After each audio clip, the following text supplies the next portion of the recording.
As part of We the People, celebrating 250 years, here's This Day in History.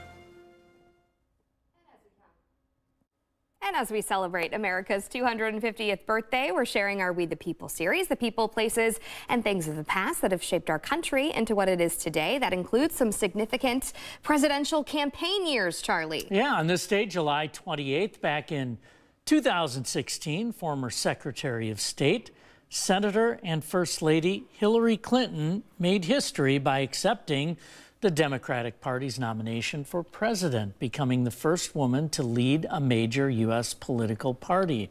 She was nominated 95 years after women were first granted the right to vote. The Democratic National Convention in Philadelphia formally nominated Clinton 2 days earlier, with South Dakota casting 15 votes to put Clinton over the threshold of required delegates. President Donald Trump would win the race in 2016. Clinton won the popular vote, but lost the election in the Electoral College.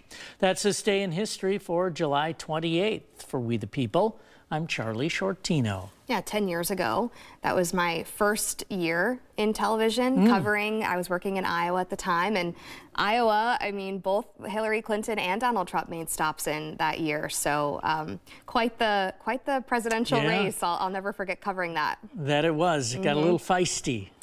Yeah.